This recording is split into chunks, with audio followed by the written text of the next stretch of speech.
Hello, Bay Broncos. It is Friday, the 10th of March. What has been exciting this week? The weather. There's been lots and lots of rain and wind, and it looks like it's going to continue. So please remember to dress your children warmly and ready for some rain. On Wednesday, we had ELAC in the morning. Thank you to all the families who attended. And we also had the District Music Festival that night. It was amazing to see our choirs and hear the bands from the middle and high school. On Thursday, the Arroyo Future Academy came and did some mindfulness lessons in our classrooms. So that was fun. And then next week, on Friday, there's no school because we have a staff development day. So I hope you have a wonderful weekend. Stay dry, stay safe. And I have a beautiful book to read to you today called Lailah's Lunchbox. I hope that you enjoy it. And it's Lailah's Lunchbox, A Ramadan Story by Reem Faruqi. Lailah's Lunchbox. "We won't be needing this for a while," said Lailah's mother, hanging up Lailah's lunchbox. "Imagine, I won't be eating lunch for a month," replied Lailah with a twirl. "I won't have to pack lunch for a month," said her mother with a bigger twirl. The year before, Lailah had wanted to fast with her best friends, Hind and Ishrat, during Ramadan, but Lailah's mom had insisted she was too small. Remembering that, Lailah stopped twirling. She missed her friends. Moving from one continent to another had been hard. On the map in her atlas, North America and the Middle East were 10 inches apart. But in real life, she was so much farther away. She wished she was only 10 inches away from Hind and Ishrat. She knew the sign by the highway said, "Peachtree City. You'll love to call it home." But she didn't agree with the sign. Abu Dhabi still felt like her home. Look, she moved from there all the way to the United States. The next morning before sunrise, Lailah's mom gently nudged her. "Lailah," she whispered, "suhoor time." Lailah chomped on her chocolate chip pancakes with her eyes closed. "Delicious," she said. "Come, let's pray now," said her mom.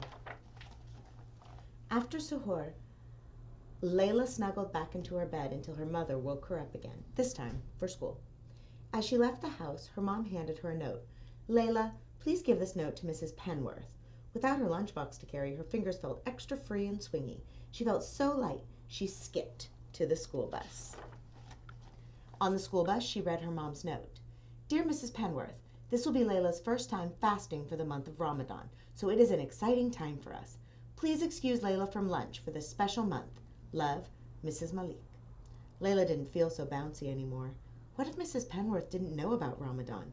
No one else would be fasting with her. She folded the note into a teeny tiny square and hid it in her book bag. Lailah walked slowly to her class. Her throat felt dry all morning. When lunchtime arrived, she still hadn't given Mrs. Penworth the note. "Lailah, did you forget your lunch?" asked Mrs. Penworth. Lailah opened her mouth to speak, but no words came out. Samantha volunteered. "I'll share my lunch with Lailah." Mrs. Penworth shook her head. "Thank you for the offer, Samantha, but Lailah, please get a sandwich from the cafeteria." Lailah followed her classmates to the cafeteria. "Lailah, do you want some of my cream roll?" asked Anna. Lailah thought of telling Anna that she was fasting, but she didn't think anyone at Sunnyvale Elementary School knew about Ramadan. "No, thanks," she started to say. "I didn't bring my—" "Are you sure?" asked Anna, unwrapping the cream rolls. Lailah watched the cream roll get smaller and smaller, and she didn't feel so sure. Cream rolls were her favorite. She looked away. Her nose still smelled food. Lailah wished she had given Mrs. Penworth the note. Even Isaiah's bologna sandwich looked tasty, and Lailah didn't even like bologna. Her stomach rumbled. Suddenly, she had an idea. While everyone was busy eating, she sneaked out of the cafeteria. Her stomach stopped growling. "Why, Lailah, it's a pleasure to see you. But what brings you here at lunchtime?" asked Mrs. Carmen, the librarian. Lailah felt safe among all the books. She opened her mouth, and this time her words tumbled out. Lailah told Mrs. Carmen that Mrs. Penworth and her classmates didn't know she was fasting. She told her how she missed Hind and Ishrat. It felt good to tell someone all the words that had been inside her mind all morning, and especially to tell her about Ramadan. Mrs. Carmen understood. "You must feel special to fast this Ramadan," said the librarian with a smile. "I do," said Lailah. "But why is it so hard to explain?" "You know what I always do when I can't get my thoughts out or when I get shy about talking?" asked Mrs. Carmen. I write my thoughts down. Lailah got to work. She wrote neatly, adding extra loops to her capital L. She worked so hard her cheeks turned pink. Dear Mrs. Penworth, I didn't forget my lunchbox today. It's Ramadan. My mom finally let me fast. This means I won't be eating lunch for a month. Sincerely, Lailah. P.S. I'm Muslim. P.P.S. My mom wrote you a note too. Here it is. P.P.P.S. Here's a poem I wrote about Ramadan. Ramadan is a month Muslims celebrate, a time to count our blessings and appreciate. Muslims fast before sunrise to sunset. But wait, that's not all just yet. Ramadan is a time for lots of prayer. We help the poor people to show we care. So in the day I won't be eating any food, but hopefully we'll stay in a good mood.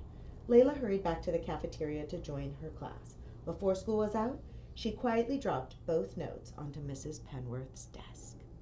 So, not only did Lailah write her own note, she also gave Mrs. Penworth her mom's note, really just to let her know about Ramadan. So I'm going to finish the rest of this book next week. I hope you enjoyed the first part of Lailah's Lunchbox. I hope you have a wonderful weekend. Today and every day, it's great to be a Bronco. Bye, Bronco.